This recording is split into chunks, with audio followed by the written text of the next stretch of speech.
안녕하세요. 남들에게 말 못할 속 얘기를 할 수 있다고 해서 찾아온 50대 남자입니다. 중이 제 머리 못 깎는다고 속에 든 얘기가 많은데 막상 남들 앞에 얘기할 수가 없어요. 왜냐면 제 치부이기 때문입니다. 그래서 이곳에 사연을 보내게 됐어요.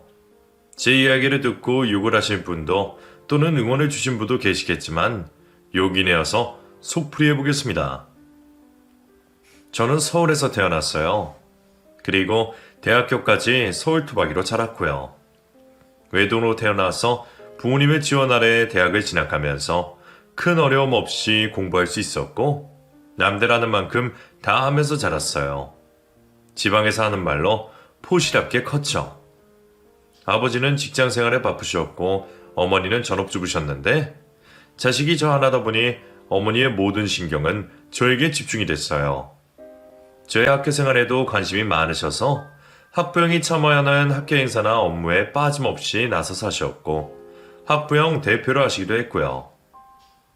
학교 졸업할 때까지 한 번을 올까 말까 한 엄마들도 있는데 저희 엄마는 자주 보였고 덕분에 친구들 사이에서 의시되면서 지냈던 적도 있어요. 하지만 그게 늘 좋지만은 않았어요. 중학교에 들어가고 또래 친구들과 어울리는 시간이 늘다 보니 제가 마마보이로 소문이 날 때도 있었거든요. 그 별명이 싫어서 놀리는 친구와 주먹 다짐도 하고 그랬던 기억이 나네요. 대학을 진학하고는 얼마 안가 군대를 갔어요. 머리가 굵어지고 나니 엄마의 간섭 같은 관심들이 좀 힘들더라고요. 누군가는 배부른 소리 한다고 할 수도 있는데 그때는 그랬어요. 특히 저는 남자잖아요. 성향이 무심하고 대수롭지 않게 여기는데 엄마의 세심한 관심이 버겁더라고요. 그래서 군대로 도망을 갔어요. 제 발로 찾아서 군대를 간 거죠. 도인이 너나 하여간 특이해. 군대를 지발로 찾아가는 놈이 어디 있냐? 뭐가 희한해. 어차피 다녀야 하는 거 일찍 갔다 오면 좋지. 군대가 놀다 오는 곳이냐? 친구들 다 도망다니고 억지로 끌려 들어가는데 여튼 이상해. 근데 너 가버리고 나면 너네 엄마는 어쩌냐? 아들 보는 게 낙인분이신데. 아니야, 우리 엄마도 바빠. 엄마인 거 모르는 사람이 보면 스토커라고 할 거야? 이 자식이. 어릴 적 친구들은 저희 엄마가 어느 정도인지 다 알았기에 저희 군대 입대 소식에 엄마 걱정을 먼저 해주더라고요. 저도 신경이 안 쓰인 건 아니었는데 그래도 이제는 다 컸으니 엄마도 저와 떨어져 지내는 연습을 할 필요가 있다고 생각했어요. 입영 통지서를 보신 엄마는 많이 놀라시고 섭섭해 하시긴 했어요. 너는 왜 이런 걸 너 혼자 결정하는 거야? 어차피 다녀야 하는 건데 일찍 가면 좀 어때요? 그래도 미리 엄마한테 얘기를 했으면 좀 알아보고 그랬을 텐데. 엄마, 시간 금방 가요. 걱정하지 마세요. 그래, 당신 너무 유별난 거 알지? 도인이도 이제 어렸다 성인인데 지 일은 지가 알아서 해도 되지. 당신은 정말? 예상보다 엄마가 많이 서운해하시는 걸 보고 조금 죄송한 마음은 들었어요. 갑자기 한 달 뒤에 입대를 한다고 하니 놀라실만 하죠. 그 마음이 이해되면서도 집을 떠나서 하는 생활에 은근히 기대도 됐어요. 빡시다고들 하지만 남자들만의 세계를 경험해보고 싶은 마음도 있었고요. 입대 당일 눈물을 흘리는 어머니와 인사를 하고 훈련소에 들어갔을 때 생각보다 기대가 됐어요. 옆에 같이 줄을 선 친구는 훌쩍훌쩍 울기도 하던데 저는 기대감에 눈을 반짝반짝거리며 살폈거든요. 들어가자마자 시작된 엎드려 뻗쳐도 평소 운동을 좋아해서 그런지 개운하기만 했고요. 이쯤 되면 예상이 되시죠? 군대 생활이 제 적성에 맞았다는 것을요. 군대에 있는 동안 물론 힘들고 서러웠던 경우도 있었죠. 특히 산으로 훈련에 갈 때는 모기와 벌레 때문에 너무 싫었고요. 그래도 그때 많이 배웠습니다. 아버지도 가르쳐주지 않으신 생존 방법들을 그곳에서 배웠으니까요. 그때 동거동락하며 친해진 사람들은 아직도 연락을 하고 지낼 정도로 특별한 사이가 되었고요. 군대를 제대하고 집으로 왔을 때 부모님 중에 당연히 어머니가 제일 많이 좋아하셨어요. 제가 군대에 있을 때는 잠도 제대로 못 주무셨대요. 혹시나 군대에서 연락이 올까봐 노심초사하시고 뉴스에서 혹시나 군대 사건 사고가 보도되면 그날은 뜬 눈으로 나를 새기도 하셨대요. 얼마나 마음을 졸이셨으면 제대하고 왔을 때 어머니 살이 10kg이나 빠지셨대요. 볼살이 움푹 팬 모습이 얼마나 마음 아프던지 엄마 얼굴을 보면서 마음이 진짜 안 좋았어요. 엄마, 살이 왜 이렇게 많이 빠졌어? 아니야, 원래 나이 먹으면 살이 빠져. 그래도 이건 너무 심하잖아. 누구 때문이겠냐? 너 이제 제대했으니까 엄마한테 잘해라. 내 마누라 살 빠진 것도 다시 지워놓고. 알겠어요. 집을 피해 군대로 도망갔는데 제대하고 나니 역시 집이 좋더라고요. 집 나가서 고생해봐야 안다잖아요. 집 소중한 걸요. 그때 군대를 다녀온 게 제 인생 전반에서 정말 잘한 일이라고 아직도 생각하고 있어요. 사회생활을 하기 전에 그곳에서 미리 훈련한 거니까요. 사회가 얼마나 차갑고 냉정한 곳인지 미리 맛을 본 좋은 경험이라고 생각합니다. 대학 생활을 마무리하고 운 좋게 대기업에 취직을 했어요. 평생 직장 생활을 하신 아버지의 뜻에 따라 저도 직장 생활을 선택했고 기왕이면 보수 좋고 대우 좋은 곳에서 일하고 싶어서 스펙 관리를 많이 했죠. 그 과정에서 물론 어머니의 노력도 들어갔지만 그래서인지 대한민국의 이름 있는 기업에 들어갈 수가 있었습니다. 이제 취업도 있고 우리 도윤이 먹고 사는 건 걱정이 없다. 아빠는 직장 생활이 제일 편하다고 생각해. 네 삼촌 자영업하는 거 봐라. 제대로 먹지도 못하고 쉬지도 못하고 매일매일 일하는 게 얼마나 힘들어 보이냐. 안 그래? 네. 상사들 입에 맞춰 살려면 힘든 것도 있는데 조금만 참으면 다 지나가. 알았지? 알겠어요, 아버지. 직장생활이란 게 회사 사장만 배불려 주는 게 맞지만 그래도 사회초년생이면 경험하는 게 맞다고 생각해요. 조직이 어떻게 굴러가는지, 처세술은 어떻게 해야 하는지 그곳에서 많이 배우니까요. 하지만 제 성향에는 오래 할 수 있는 일이 아니었어요. 상하관계가 아주 철저한 군대에서 적응을 잘했다고 해도 직장은 또 분위기가 다르더라고요. 명분 없이 직속 상관의 입맛에 따라 일을 하는 게 아주 곤욕이었어요. 그리고 그 안에 벌어지는 불합리한 일들도 답답했고요. 저와 같이 일했던 상사들도 저 때문에 골치가 좀 아팠을 겁니다. 신임이 신입답지 않게 고개가 뻣뻣하니 좋아할 사람도 없었죠.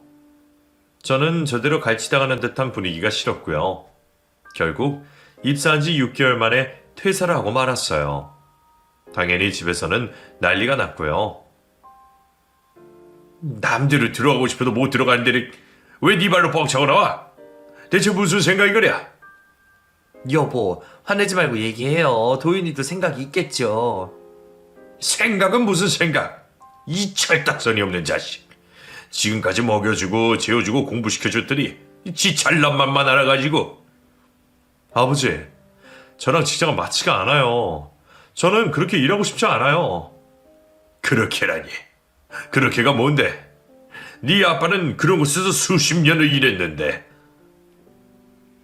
서로 다른 생각들이 말로 오고 가다 보니 감정이 상하기 시작했고 언성이 높아지기 시작했어요.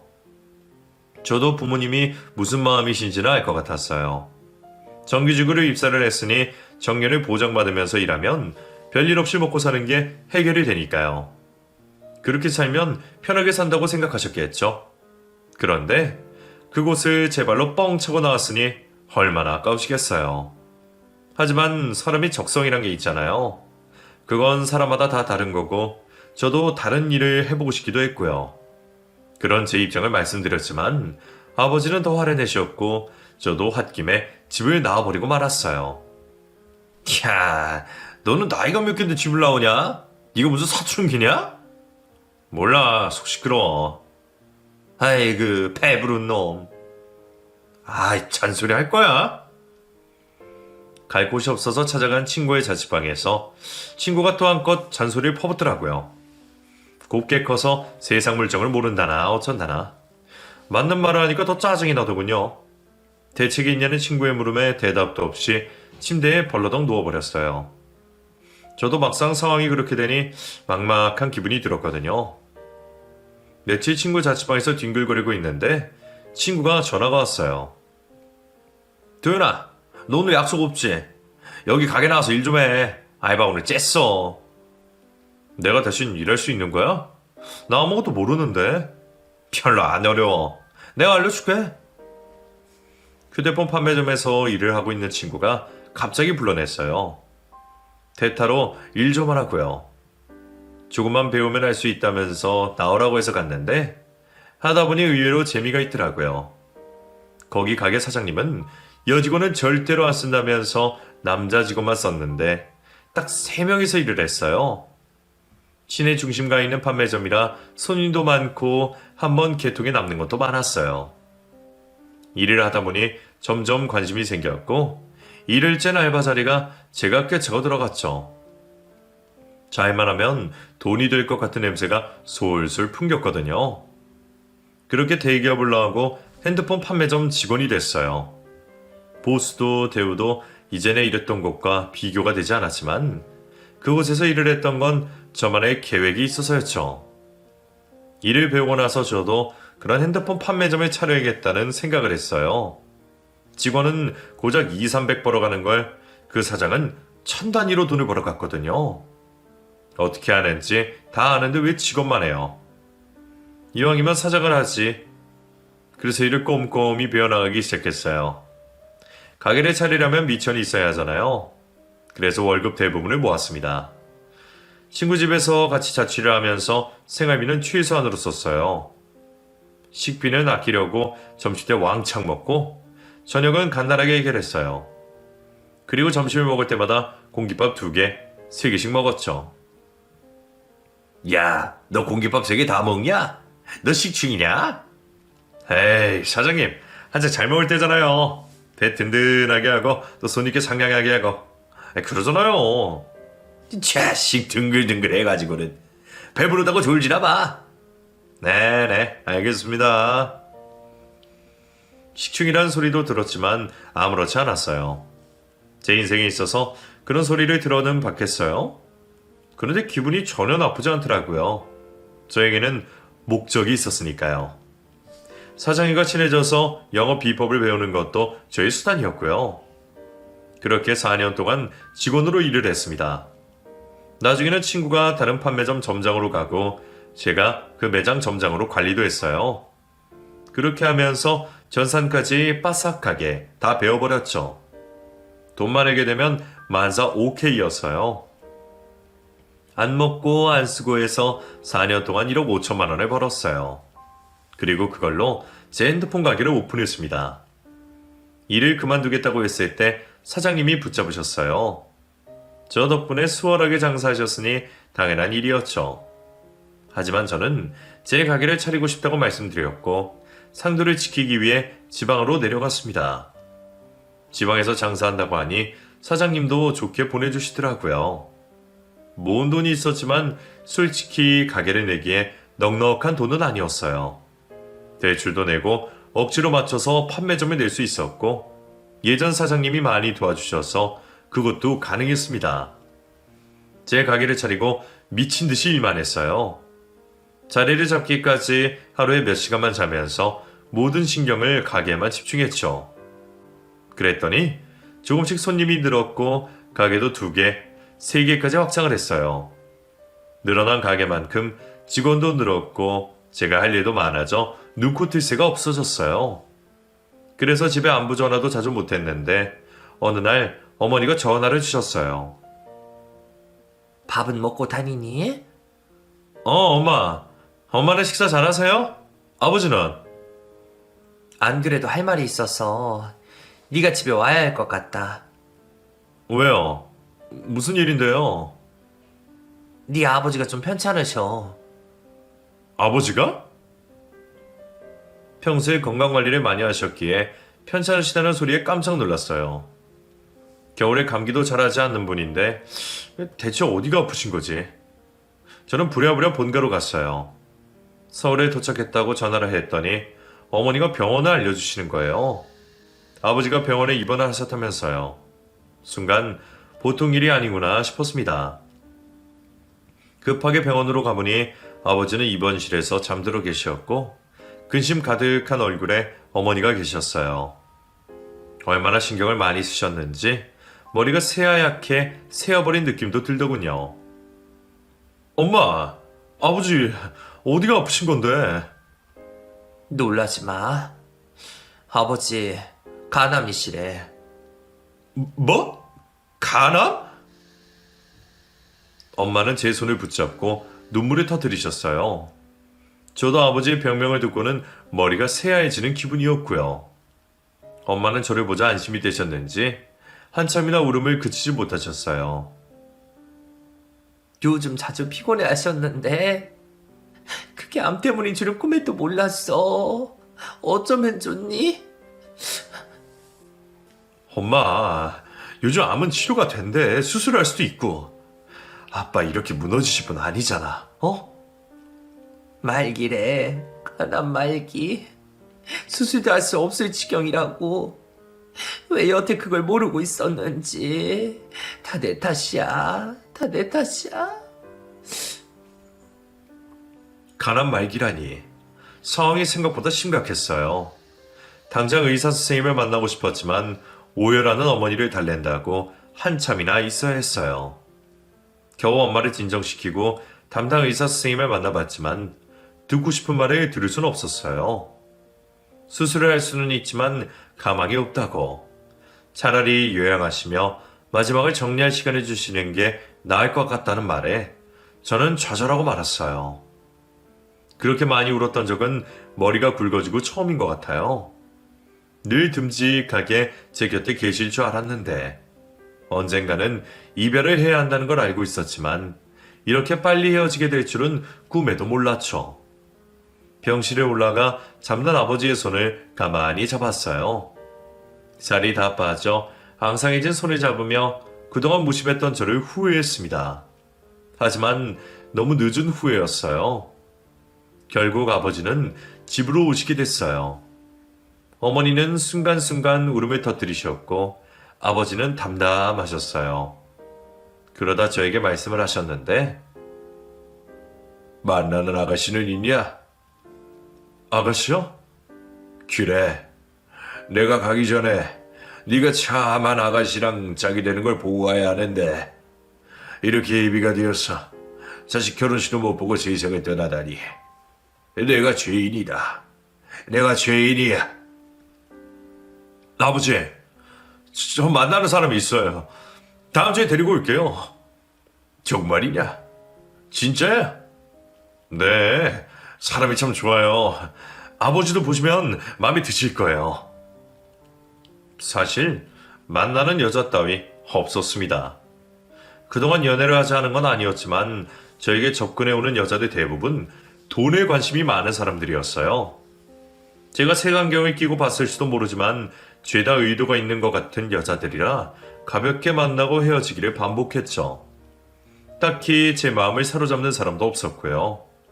상황은 그리했지만 아버지의 근심을 덜어드리고 싶었어요. 그래서 데리고 오겠다고 말이 앞서버렸어요. 막상 말은 그렇게 했는데 나중에 어찌해야 하나 고민이 되기 시작했어요. 아는 여자애한테 한 번은 부탁할 수 있지만 아버지가 돌아가시 전까지 역할을 해줄 수 있을지가 미지수였죠. 제 연인 역할을 해줄 마땅한 사람이 누가 있을까 고민하고 있을 때 가게에서 오래 일한 여직원이 제 눈에 들어왔어요. 그 여직원은 제가 1호점 가게를 낼 때부터 일을 한 오픈 멤버였는데 3개 지점의 업무를 총괄해서 해주는 친구였어요. 성향이 차분하고 똑부러져서 제가 다시 손을 보지 않아도 될 만큼 일을 잘해주는 친구라 개인적으로 많이 의지도 하는 직원이었어요. 어쩌면 여자 입장에 황당할 수도 있는 일을 조심스레 부탁해봤습니다. 저기 민정씨, 잠깐 얘기 좀 할 수 있을까? 네, 사장님. 무슨 일이세요? 아무것도 모르고 해맑은 눈으로 쳐다보는 여직원에게서 조심스럽게 본론을 꺼내겠어요. 이런 얘기를 하면 민정 씨가 어떻게 생각할지 모르겠는데 내가 좀 급한 상황이야. 어쩔 수 없이 부탁하는 거니까 진지하게 생각해줘. 무슨 일인데 그러세요? 저는 여직원에게 조심스럽게 제 상황을 설명했어요. 그리고 제 애인 역할을 해달라고 부탁을 했죠. 이야기를 다 듣고는 많이 당황한 표정이었어요. 혹시나 거절할까봐 노심초사 대답을 기다리는데 잠시 고민을 하더니 이내 알겠다고 고개를 끄덕여주더군요. 그때 얼마나 고맙든지. 진짜 애인은 아니지만 끌어안고 행가래라도 해주고 싶은 마음이었어요. 민정씨, 정말 고마워. 내가 보답은 섭섭치 않게 할게. 뭔 보답이에요, 우리 사이에. 사장님이 그동안 저 많이 챙겨주셨잖아요. 지난번에 엄마 수술할 때도 수술비 챙겨주시고.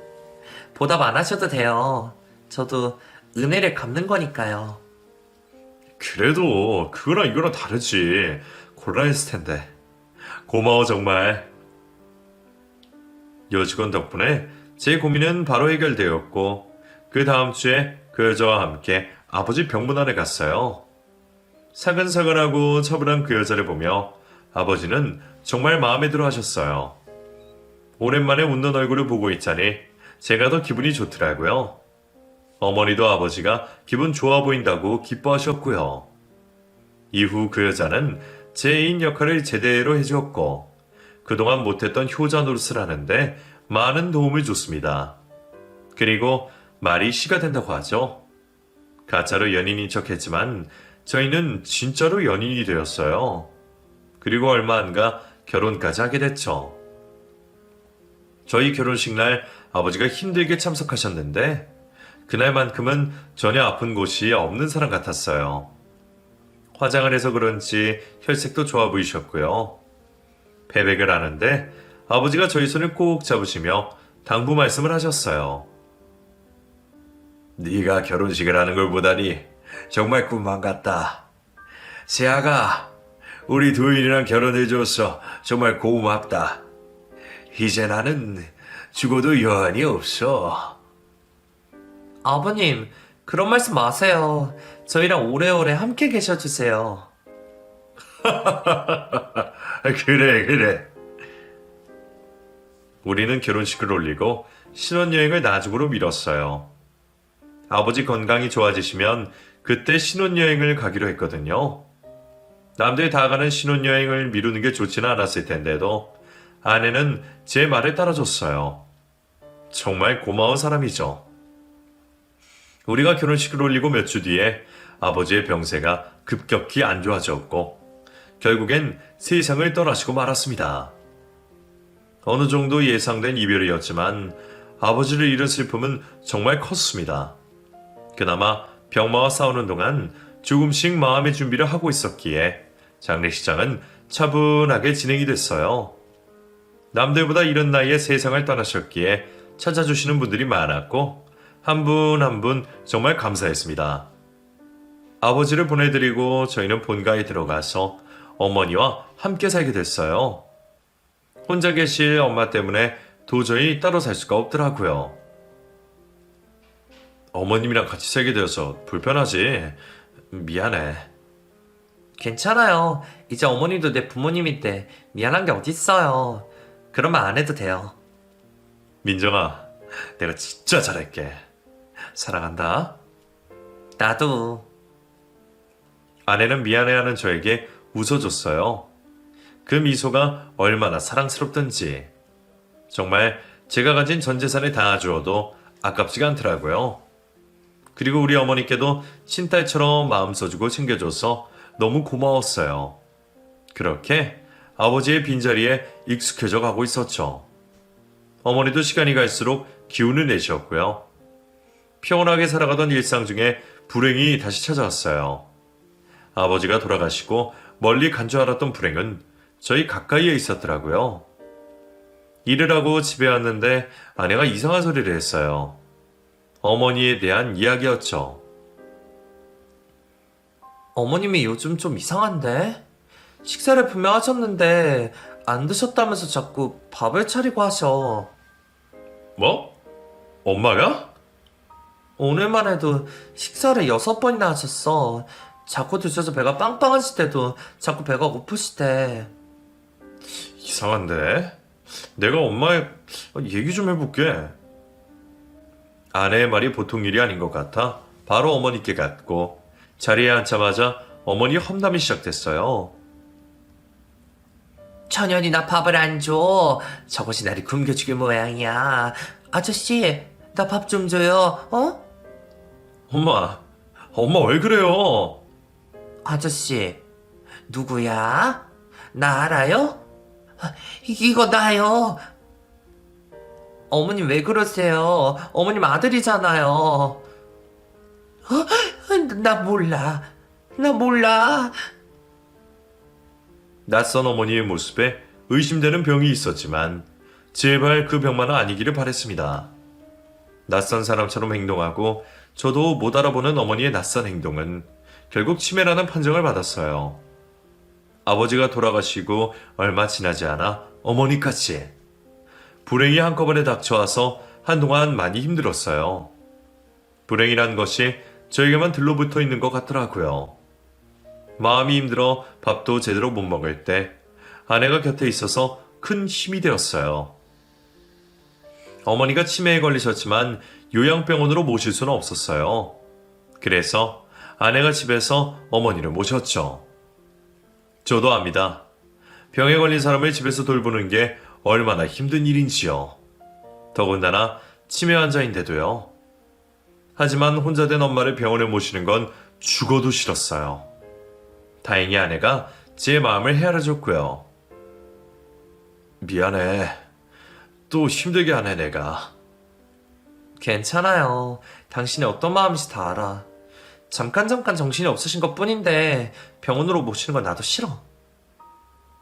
진짜 고맙다. 전생에 제가 무슨 덕을 쌓은 건지.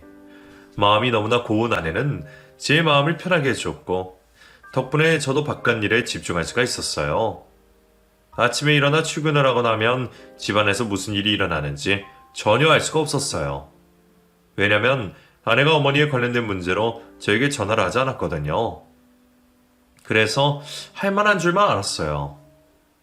한 번은 친구들과 술자리 하게 됐는데 친구 한 놈이 이런 얘기를 하더군요. 재수씨 힘들겠다. 어머니 치매라며. 아버지 돌아가시고 충격이 심하셨는지 병원에서 이게 진행됐다고 하더라고. 와, 그럼 병원으로 모셔야 하는 거 아니야? 와이프가 아직은 할 만한 것 같아. 조금 더 집에서 모시려고. 이때는 전혀 몰랐어요. 집에서 어머니와 아내에게 무슨 일이 일어나고 있는지 말이에요. 제가 없는 낮 시간 동안 치매 환자인 엄마가 아내에게 어떤 고충을 주는지 전혀 인지하게 못하고 있었죠. 나중에 알게 됐을 때 아내에게 너무 미안했어요. 입을 위해서 대변을 보셨다는 것도 밥 달라고 해서 차려줬더니 그 상을 엎어서 온 바닥에 곰국이 쏟아졌다는 것도 아내에게 욕을 하며 머리채를 잡고 끌고 다니신 것도 저는 전혀 몰랐어요. 후에 알았을 때는 아내에게 너무 미안해서 제 발등을 찢고 싶은 기분이 들었어요. 아내가 저에게 알리지 않고 고군분투하고 있을 때 장모님이 많이 도와주셨어요. 무심한 사이를 대신해 안쓰러운 딸을 챙겨주신 거죠. 저희 장모님은 음식을 참 잘하셨는데 저도 그 반찬을 정말 많이 좋아했어요. 저희 엄마가 하신 반찬보다 더 맛있었거든요. 그래서 반찬과 간식을 자주 해서 집으로 갖다 주셨어요. 일주일에 적어도 3번 오셔서 반찬을 갖다 주셨는데 처음에는 괜히 의식이 되더라고요. 사돈이 치매에 걸려 자기 딸이 모시고 있는데 그걸 좋아할 엄마가 어디 있겠어요. 그것도 모자라 장모님이 반찬거리를 해다 주시니 미안한 마음에 더 신경이 쓰였어요. 그래서 다른 건 못 해드리고 반찬값은 드려야겠다는 생각을 하게 됐죠. 장모님 계좌번호 하나 알려줘. 그건 왜요? 반찬 계속 해다 주시는데 재료값이라도 드려야지. 죄송하잖아. 알겠어요. 계속된 간병 생활로 아내는 몰골이 말이 아니었어요. 눈 밑에 다크서클이 생긴 지도 한참이나 됐고 살도 빠져서 집에서 입는 옷이 헐렁했죠. 보기가 마음 아파서 한약도 지어줬는데 귀찮다면서 제대로 먹질 않았어요. 결혼하고 임신이 잘 되지 않았던 게 피곤과 스트레스 때문이 아닐까 추측도 되었지만 당장은 어머니 병 때문에 거기까지 마음을 쓸 수가 없었어요. 저는 장모님 통장에 300만 원씩 매달 보내드렸어요. 수고비와 감사의 마음으로 생활비를 보태서 넣었죠. 장모님은 큰돈 보냈다고 다시 돈을 주시겠다고 했지만 제가 만류했어요. 그거라도 해드려야 제 마음이 편할 것 같았거든요. 어머니가 치매에 걸리고 10년, 자가마치 10년을 집에서 간병했습니다. 전부 다 아내가 했어요. 중간에 임신도 한 번 됐었는데 그만 초기에 유산을 해버렸고 다시 임신 준비를 했지만 잘 되지 않았습니다. 어머님도 어머니지만 부부 사이에 아이도 있어야 하는 거잖아요.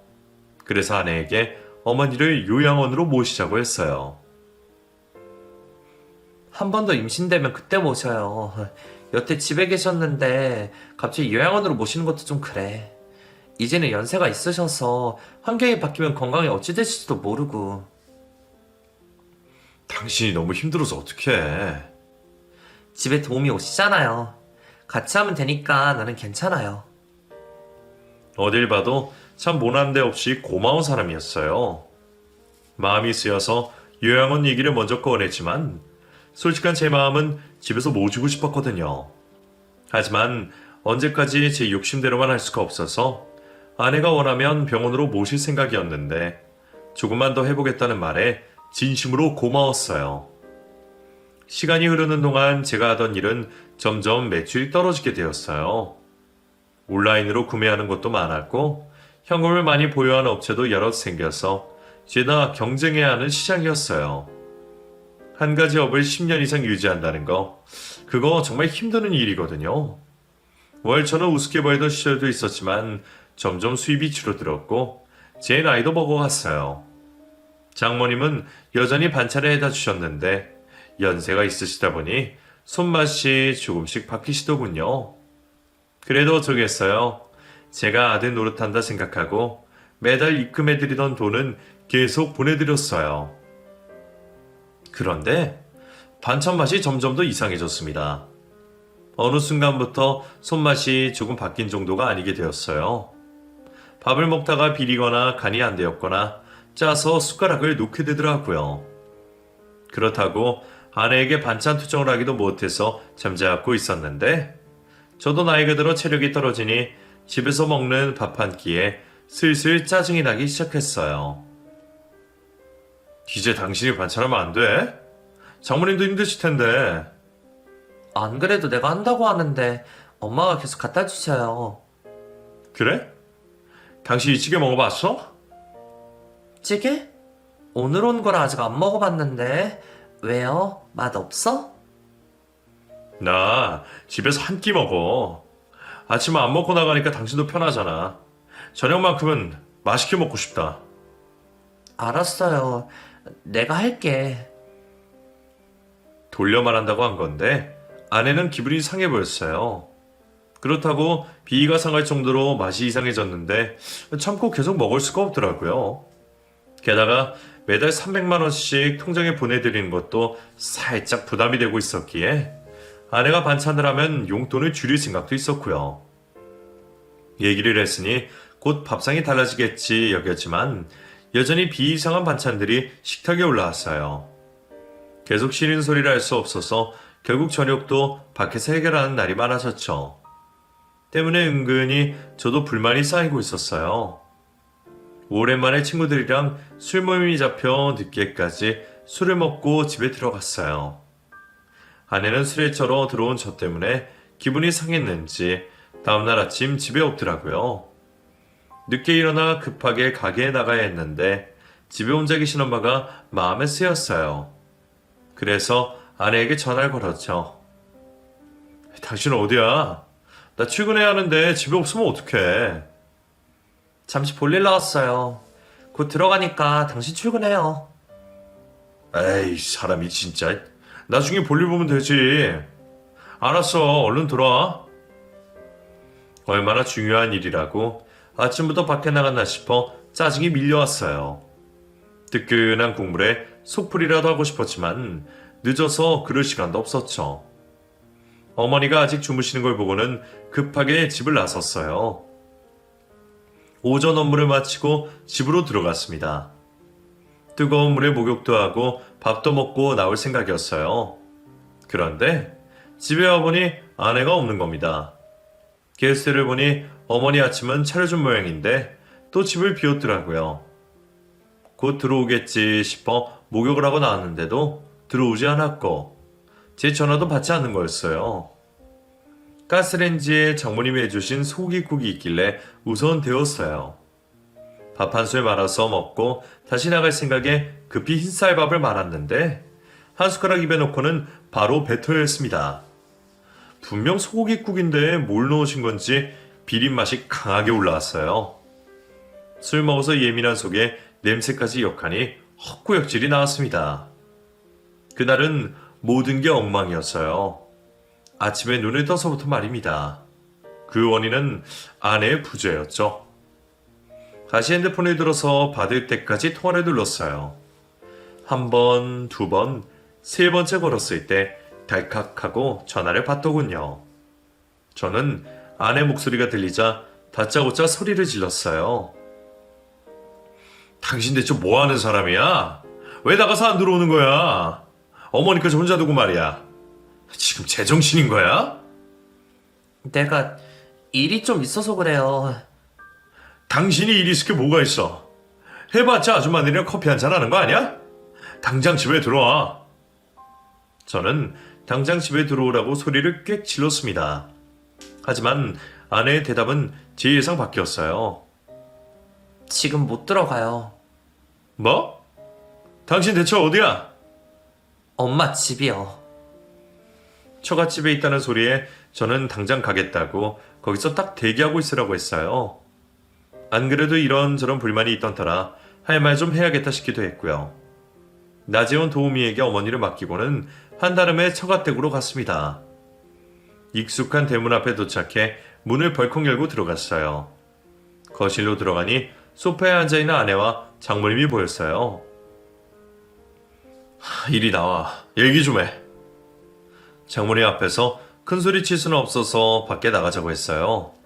그런데 미동도 않는 겁니다. 집에 들어온 사람을 쳐다보지도 않고 대답도 안 하는 게 저는 무시한다는 생각이 들더군요. 머리가 휙 돌 것 같이 기분이 상했어요. 저는 아내의 어깨를 잡고 휙 돌리며 소리쳤어요. 사람이 왔는데 보지도 않냐면서요.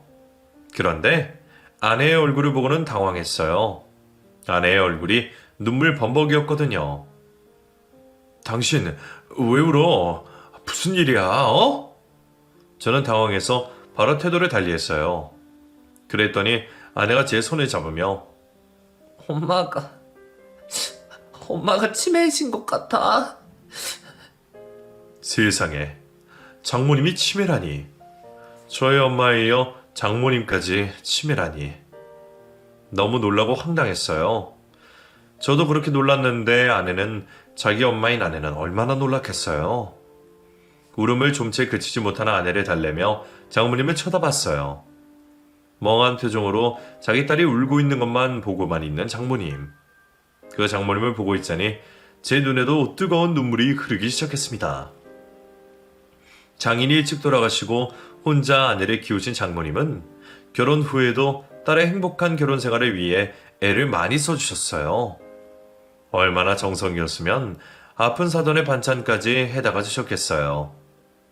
제가 용돈 삼아 돈을 챙겨주드렸다고 해도 그 수고로움이 돈으로 되겠습니까? 그걸 뻔히 알면서도 제가 투정을 부렸던 거예요. 저는 한 손으로 아내를, 한 손으론 장모님을 안고 펑펑 울었습니다. 치매로 정신이 오락가락 하시면서도 그 와중에 반찬을 해서 갖다 주셨던 거예요. 자식이 고생스러울까봐 정신이 없는 와중에도 끝까지 챙겨주신 장모님이 너무 고마워서 가슴이 찢어질 듯 아팠어요. 우리 엄마 어떡해? 엄마가 이렇게 아플 동안 나는 뭐 했냐고. 왜 살필 생각도 못하고 내 힘든 것만 생각하고 살았냔 말이야. 엄마 엄마, 엄마. 아내에게 너무 미안했습니다. 제가 아내를 데려와서 너무 짐만 지운 것 같았어요. 자신은 물론 자기 어머니도 살필 겨를이 없이 제가 그렇게 만든 거였어요. 민정아, 미안하다. 다 내 탓이야. 나한테 시집와서 네가 고생만 하고 결국 장모님 병까지 걸리시고. 한참을 울어대다가 겨우 진정을 하고 집안을 둘러봤어요. 늘 정갈하게 정리가 되어 있던 집은 뒤죽박죽 난장판이 되어 있었어요. 겨울 초입에 찬바람이 부는 날씨인데도 자리에 여름 이불이 깔린 걸 보고 무심했던 제 자신이 너무나 죄송스러웠어요. 저는 장모님을 챙기며 아내에게 말했어요. 장모님 모시고 집으로 가자. 우리 집으로 가, 민정아. 그렇게 하자. 이제 엄마 내가 모실 거야. 그래, 당연히 그래야지. 어머니, 우리가 모시자. 그날 장모님을 저희 집으로 모시고 왔어요. 그리고 따뜻한 방에 아내와 장모님이 함께 잠을 잤습니다. 저도 저희 어머니 곁에 누웠는데 그날 도통 잠이 오지 않았어요. 아내가 우리 집에 시집을 오고 이날까지 살아온 걸 생각해보니 제가 너무 미안했어요. 상황이 좋아지면 가자고 했던 신혼여행조차 약속을 지키지 않았더라고요. 그런데도 묵묵히 제 곁에서 자리를 지켜준 아내가 가슴이 사무칠 정도로 너무 고마웠습니다. 정말 웬만한 여자였다면 도망을 가도 벌써 갔겠더라고요. 자식도 하나 없이 오로지 시부모님만 보시며 살아온 아내. 앞으로는 내 아내를 위해 살아야겠다는 생각을 했어요. 그날 밤새 많은 생각을 하고는 다음날 아내에게 제 생각을 전했어요. 고마운 제 마음을 전했더니 아내가 오해를 하더군요. 그 눈물을 보면서 자책을 많이 했습니다. 지금은 어머니와 장모님을 치매 전문 요양병원으로 모셨어요. 최대한 집과 가까운 곳으로 잡아서 매일매일 찾아가 보며 아들 노릇을 하고 있습니다. 드디어 간병에서 벗어난 아내도 매일 두 어머니를 찾아뵈면서 지쳤던 자신의 몸을 회복하고 있어요. 요즘 저희는 다시 신혼이 온 것 같습니다. 한 번도 저희끼리 신혼생활을 못 해봐서 그런지 나이 먹고 둘이 지내는데도 막 결혼한 것처럼 설레고 그럽니다. 제 이야기는 여기까지예요. 지은 죄가 많아서 이런 얘기들을 어디서 할 수가 없었는데 이렇게 다 풀어내고 나니 속이 시원합니다. 두서없는 글 끝까지 들어주셔서 감사합니다.